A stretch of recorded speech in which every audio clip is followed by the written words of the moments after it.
시청자 여러분 안녕하십니까? 김신철 변호사입니다.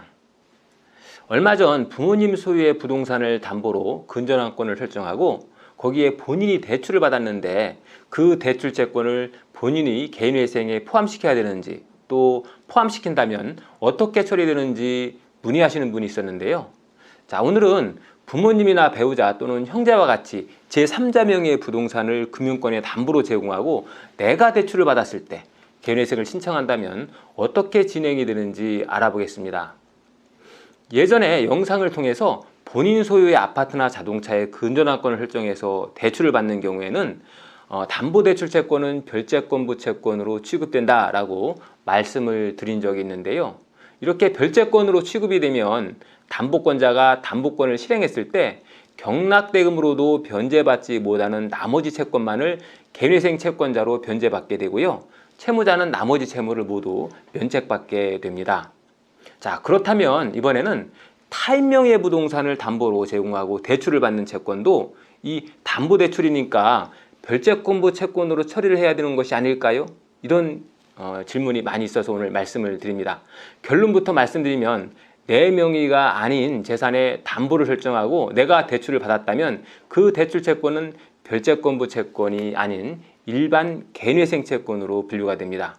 자, 그러니까 개인회생상으로서는 신용대출처럼 취급을 받는다 하는 겁니다.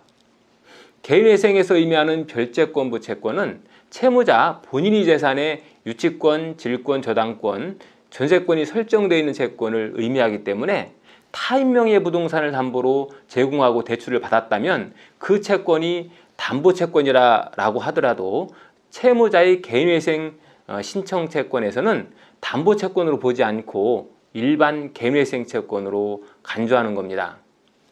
다만 여기서 중요한 부분을 기억하셔야 하는데요. 채무자에게 부동산을 담보로 제공한 사람은 물상보증인이 되어서 개인회생이 채권자 목록에 보증인으로 기록되고요. 보증의 구체적인 내역을 기재해서 개인회생 채권자 목록에 부속서류로 함께 제출해야 합니다.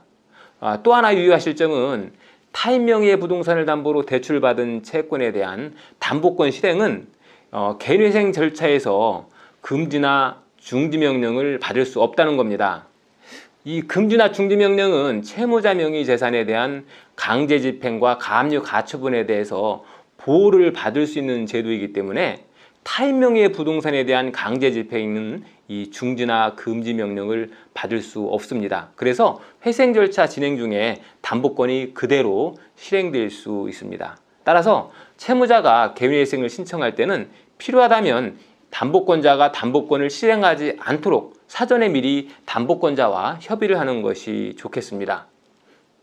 만약에 담보권자와 협의가 되지 않는다면 대출 채무 자체를 담보물권 명의자에게 채무 승계를 시킨 후에 개인회생을 신청하는 것도 하나의 방법입니다. 그러니까 예컨대 만약 어머님 명의로 아파트를 담보해서 내가 대출을 받았는데 금지나 중지 명령이 되지 않아서 채권자가 담보 실행을 강행하겠다라고 할 때는 대출 채무 자체를 채무자 본인에서 아파트 명의자인 어머니에게 승계시켜서 이 채무자와 담보 제공자를 일치시킨 후에 개인회생을 신청하는 것이 유리하다 하는 그런 얘기입니다.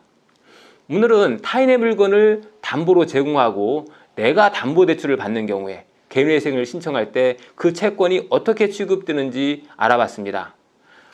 김신철 변호사였습니다. 감사합니다.